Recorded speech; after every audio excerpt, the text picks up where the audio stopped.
25 организаторите, които с неумолима воля искаха да реализират проекта.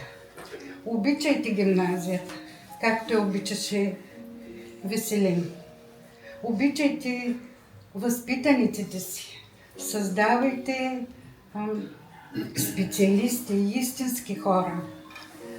Нека Колюфичето винаги бъде еталон за учебно заведение в Бургас. И сега може така да прозвучи малко нескромно от моя страна, но искам да ви призова да запазите духа на Веско Пейнев. Вие вече го правите.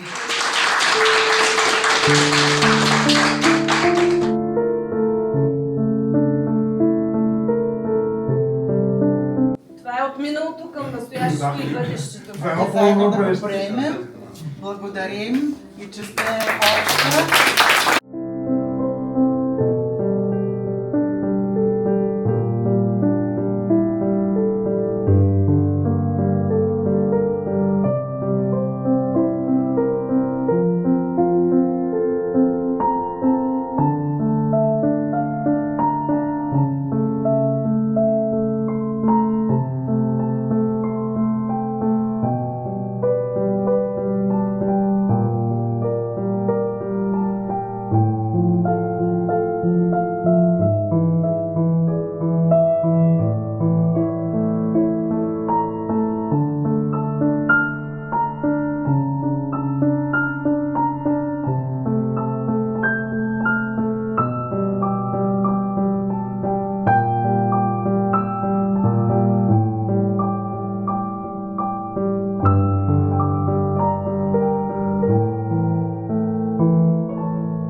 Та година училището навършва 65 години и искахме един символичен подарък от бившите възпитаници на училището да оставим към настоящите и бъдещите, да видят как заедно нещата могат да се случват, независимо в кой етап през годините си завършил, че това училище наистина го носиш в сърцето си. Това е човекът, директор, приятел, учител, човек с главно Ч. По-голямата част сме били при него като ученици, след това като наш работодател, но винаги като човек, на когото можеш да разчиташ. И затова се обединихме около тази идея да е в памет на този голям бургазлия, учител, пак казвам, и човек.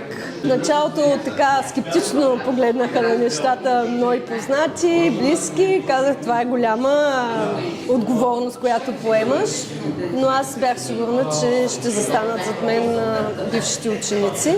Най-хубавото е, че когато тази идея излезе в медийното пространство, в социалните медии, освен бившите ученици, бивши учители, пожелаха да се включат настоящи учители, служители на училището и просто стана една обща кауза. Не само моята, но на всички, които носят строителния в сърцето си. И не напразно тук ще видите в някои от таблата сме записали, че това е училището, от което никой не си тръгва. Наистина. Създадохме едно уникално място. Кабинет, поетичен, в името на нашия бивш директор, който най-дълги години, както в нашето училище беше директор, така и за целия град Бургас. Един човек с главно Ч, който така ни учеше да с неговата поетична душа да творим, да бъдеме хора и, както той казваше, с голямо Ч. На 24 години влязах при него като учител, минах от 2007 като негов помощник. Тоест всичко това, което аз съм и те ме познават, една огромна част е и негова. Неговата заслуга да стигна аз до този момент.